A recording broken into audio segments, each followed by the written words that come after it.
তোমরা আমাকে কেন ধরে এনে খুব অন্যায় করলে। আমার আম্মা এমএলএ বিকাশ ডক্টর সাহেব যদি জানতে পারে এমন মার দেবে তোদেরকে, তোদের হাগা বেরবে না দেখবি। কে টিমা মুখ ছোড়াটা? তোমরা আমাকে কেন ধরে নিয়ে একটু ডাবল বলতে? তোদেরকে মার্ডার করবো এখানে। মার্ডার করবে সস্তা তো, কি অন্যায় করেছি তাই মার্ডার করবে? অন্যায় মারাইছো, তোমার স্বামী যে অত্যাচার আমাদের উপরে করেছে তার খোঁজ খবর রাখো।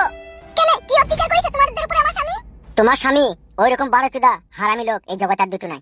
কেন কেন মারাচ্ছি যেমন মাকে কারি কারি টাকা গুনা লেগে এই যখন তোকে শোনা চেন কিনে দিছি, লেঙ্গেস কিনে দিছি, জাঙ্গিয়া কিনে দিছি, বিষয় কিনে দিছি, তখন তোর মাথাকে জিজ্ঞেস করছিস না যে টাকাগুলো তুমি কোথায় পেয়েছো? কেন আমার আব্বা এমএলএ আমার টাকা থেকে নেয় টাকাগুলো? এই ষোলো বৈদ্য ছেলে লয় রে ফুট কয় যেন সব কথাতে কুট কাটছি তো। তা কোট কালো না আমাদেরকে কেন ধরে বেঁধে রেখে দিচ্ছ? আমার আব্বা যদি জানতে পারে তোমাদের গুলো বেঁধে মারবে দেখবা। তোমরা তোমাদের নিজের জীবন বাঁচাইতে চাইলে আমাদেরকে ছেড়ে দাও, নাহলে আমার স্বামী কিন্তু তোমাদেরকে ছাড়বে না। কিছুই করতে পারবে না তোমার স্বামী। হ্যাঁ রে কালো কুকুর, হ্যাঁ বলো। ফুটু আসছে না কেন, কি ব্যাপার? কিছু কি গন্ডগোল হলো নাকি? বিষয়টা তো কিছু বুঝতেও পারছি না, মাথায় কিছু ঢুকছেও না। ও আসতে তো দেরি করছে কেন? ফুটু এখানে না আসা পর্যন্ত একটা ফুল অ্যান্ড ফাইনাল ডিসিশন তো লিয়া গেছি না। এদের দুজনকে বাঁচিয়ে রাখবো নাকি মার্ডার করে দেবো? আমি কি একবার বাইরে আড়াল আবডা লেগে এই ফুটুর বাড়িতে খবর লিয়ে আসবো? আনতে তো হবে, সেই তো আসল গুরু। তোমরা বললা যে আমার বউকে তুলে নিয়ে আনবো, এটা আমার বল হয়তো? বল হয়তো মানে ওটা তো এমএলএ সাহেবেরই বউবে। ওইটা লয় খবর, আমি চিনি না নাকি আমার বউকে? তুমি কার বউ? আমার স্বামীর দুটো বিয়ে। আমি বলছি না আমার বল হয় ওটা। তাহলে এই ছেলেটা কার? এইটা আমার স্বামীর এই পক্ষের ছেলে। এই পক্ষের মানে তাইলে কি এই ফালতুর বউকে তোমার স্বামী বিয়ে করেছে তারই ছেলে নাকি এটা? কে ফালতু? এই তো আমার পেছনে যে দাঁড়িয়ে আছে এর নাম ফালতু, এরই বউকে হয়তো তাইলে তোমার স্বামী বিয়ে করেছে নাকি? তা হয়তো হবে, সেটা মনে লাগেনি তো আমার কপাল পড়লো। তাহলে এই ছেলেটা তাহলে ফালতুর বউয়ের ছেলে? হ্যাঁ। বে ফালতু, দাদা ওইটা তোর বউয়ের ছেলে বে? বেড়া, আমি আমার আব্বার ছেলে। ও মা গো, ও বাপ গো, কি কথা শুনতে পেলাম গো। উড়ি আল্লাহ। শোনা বউ রে, তুই কি কাজ করলি, তুই ছেলে হয়ে গেল বউ। ও মা গো ভাই, শালা বৌদি ছেলে হয়ে গেছে তো ভালো বে, তৈরি করা ছেলে নিয়ে চলে যাবি, তোকে ছেলে তৈরি করতে হবে না। আমি হাল হবো না, আমি হাল হবো না। ও ভগবান, আমি আর সহ্য করতে পারছি না, আমাকে তুলে নাও, আমাকে তুলে নাও। হ্যাঁ গো কালু ভাইয়া, কি কাজ হলো? তো ঘাইয়ের উপরে বিষ ফোড়া হয়ে গেল। আমরা কি করবো, মারা ফোড়া হয়ে গেল তা? তুই এক কাজ কর, ফালতুর কথা বাদ দে, তুই একবার ফুটুকে যেমন করে হোক খুঁজে বাই করে এখানে নিয়ে আয়। যাবো বলছো? আগে সে না আইলে দিলি ফয়সালাটাই বা কি করে হবে? চিন্তা করার দরকার নাই, তুই একবার জানা। বেশ ঠিক আছে, তাহলে আমি যাচ্ছি। তাড়াতাড়ি যাবি আর আসবি। বেশ ঠিক আছে।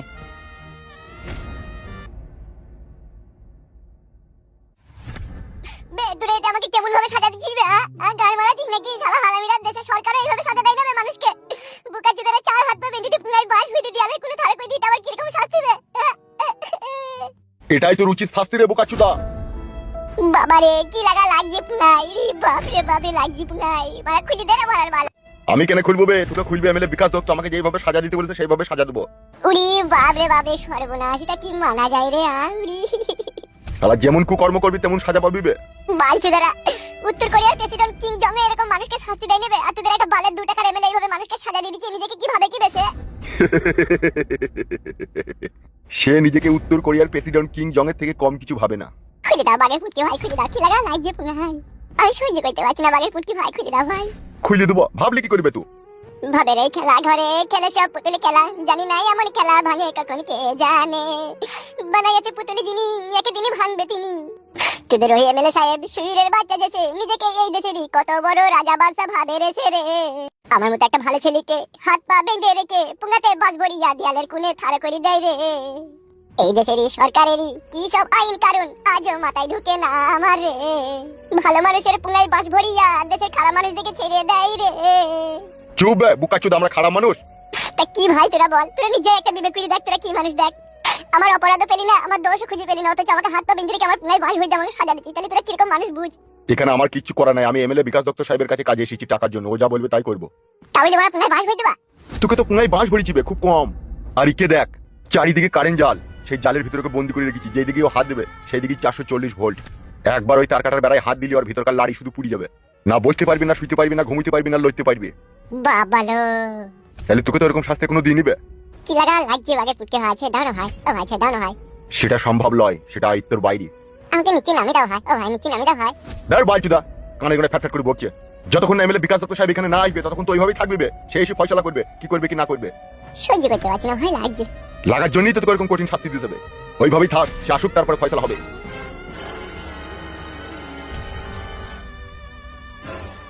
তুমি তো বড় এমএলএ সাহেবের লোক, তুমি কি অন্যায় করেছিলে তাই তোমাকে এরকম সাজা দিচ্ছে? এক মাংমারানি মাগির ফাঁদে পড়ে গেলাম ভাই, তার জন্য আজ আমার এই অবস্থা। মানে কার ফাঁদে পড়ে গেলে তুমি?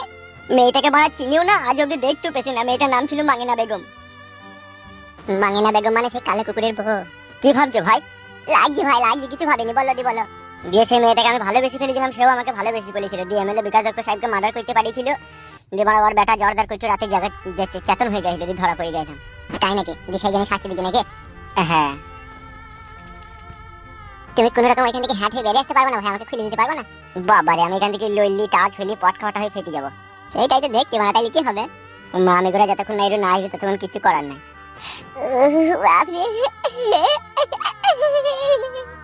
কি শাস্তি রে রে বাপরে, বাপের জীবনে এরকম শাস্তি দেখতে দিবে?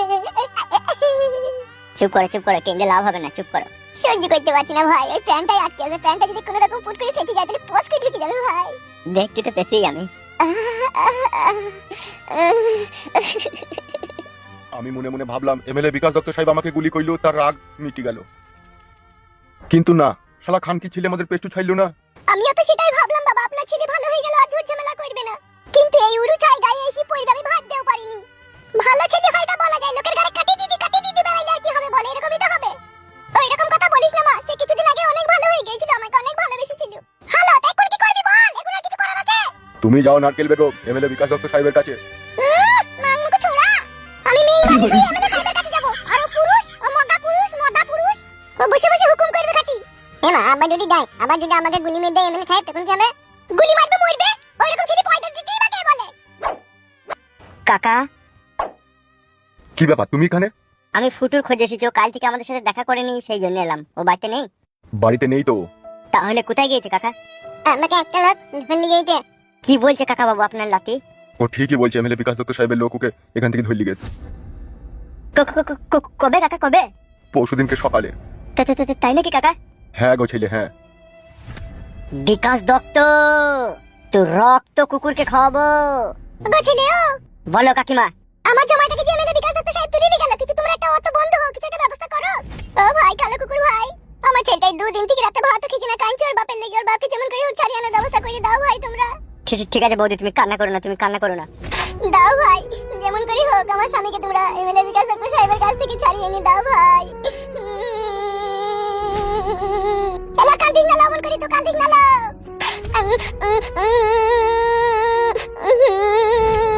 বৌদি তুমি কেঁদো না, আমি বলছি তো তুমি কেঁদো না। একটা ব্যবস্থা করো ভাই, যেমন করে হোক একটা ব্যবস্থা করো। বেশ ঠিক আছে, তুমি নিজেকে শান্ত করো। চুপ করো বৌমা। এলা এ ঝুমা, তুই আর বকিস না বাল। তুই মা হয়ে সব সময় আমার কষ্টগুলো বসে বসে দেখছিস, তুই এটা কিছু করতে পারছিস না, আর আমাকে চুপতে বলছিস তুই। বলে আমি করব না, দাঁড়ালো একটু সময় হোক না।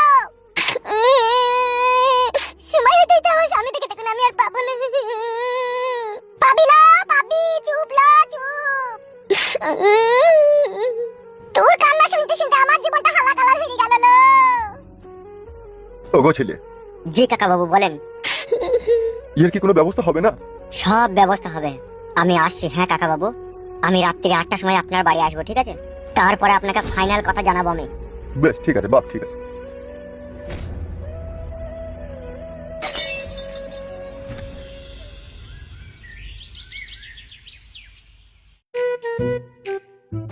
বাল, আমার চাবিটায় কাজ হচ্ছে না কেন? ছি বাড়া, কালকে বুমটা ফাটাবার, আজকে বুমটাই কোনো কাজ করছে না। এই শেষ চেষ্টা করি একবার দেখি। বলছি হাফ গান্ডু ভাই আছেন নাকি? কে রে?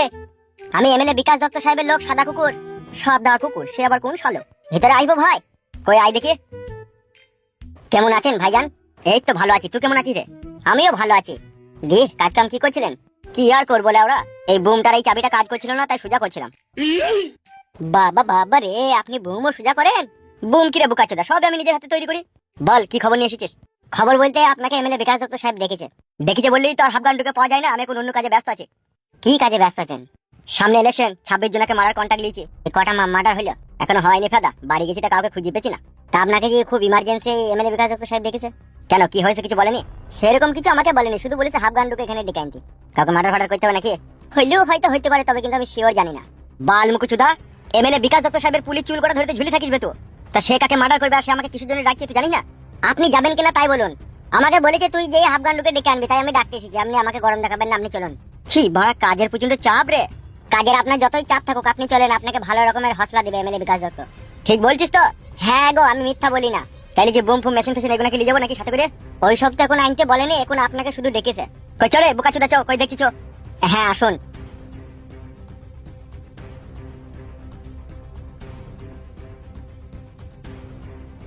কি বলছেন এমএলএ বিকাশ দত্ত সাহেব? আপনার সাথে কাজ করতে কালো কুকুর আবার আপনার বউ ছেলেকে কিডন্যাপ করেছে? ওই জন্যই তো আমার বুকের ভিতরে আগুন জ্বলছে হাফগান্ডু, যে আমার খেয়ে আমারই পরে আমারই বউ ছেলেকে কিডন্যাপ। এখন আমাকে কি করতে হবে বলুন? যদি আমাকে মার্ডার করতে বলেন তাহলে বুকের কাছ থেকে লাভি অব্দি চিড়ি 1.5 কেজি টাটা নুন ভরে দেবো ভিতরে, তারপর গুম শুয়ে সুতলি দড়ি দিয়ে সেলাই করে দেবো। আর এতে যদি না হয় তার থেকে কঠিন শাস্তি আমার কাছে আছে বিকাশ দত্ত বাবু। আপনি শুধু আমাকে 25 টেন ফরচুন তেল কিনে দেবেন সইষের, তারপরে কালো কুকুরকে আমি ঝিনুকে করে ছিলিয়ে ওকে হলুদ মরিচ মাখিয়ে দিই, ওই ফরচুন গরম তেলে ওকে আমি ফ্রাই করবো। তুই তোমার আমার থেকে ডেঞ্জার তোরে বড়া। ডেঞ্জার কি বলছেন বিকাশ দত্ত বাবু? আমি তো এইভাবেই মানুষকে মারার কন্টাক্টলি। আর আপনার সাথে যে বিশ্বাসঘাতকতা করেছে আমার কাছে তো একটা পার্সোনাল মানে শাস্তি দেওয়ার উপায় আছে। সেটা আবার কি? সেটা হচ্ছে বিকাশ দত্ত বাবু হুকুম ফুকুম শাস্তি। তুই তোমার আজব কথা শোনাচ্ছিস রে হাফগান্ডু, হুকুম ফুকুম শাস্তি। এই শাস্তিটা আমি যাকে তাকে দিই না, আমার খুব ঘনিষ্ঠ লোকের যে অন্যায় করে তাকেই দিই। আমিও তো তোর ঘনিষ্ঠ লোক রে হাফগান্ডু। সে তো জানি বিকাশ দত্ত বাবু, কিন্তু পাবো কোথায় এখন কালো কুকুরকে? সেই সুরের বাচ্চাই তো আমার জিনা হারাম করে দিয়েছে রে হাফগান্ডু। তার জন্যই তো তোকে এখানে ডেকেছি আমি, তাকে খুঁজে বাই করার জন্যই তোকে এখানে ডেকেছি হাফগান্ডু। তুই যত টাকা নিবি বস্তা বস্তা টাকা আমি তোর পায়ের নিচে ঢেলে দেবো। তুই ওকে বাই করে তুই যেই শাস্তিটা এখনই বললি হুকুম ফুকুম, সেই শাস্তিটা দেওয়ার ব্যবস্থা কর। হুকুম ফুকুমটা কিরকম শাস্তি? তুই জানি কি করবি বে শালা মগা সুদা? মগা বলবে না হাফগান্ডু ভাই। মগা ছাড়া আর কি বে তোরা? তোরা পুরুষ? তোরা কা পুরুষ বে? তোরা হুরুষ পুরুষ বে?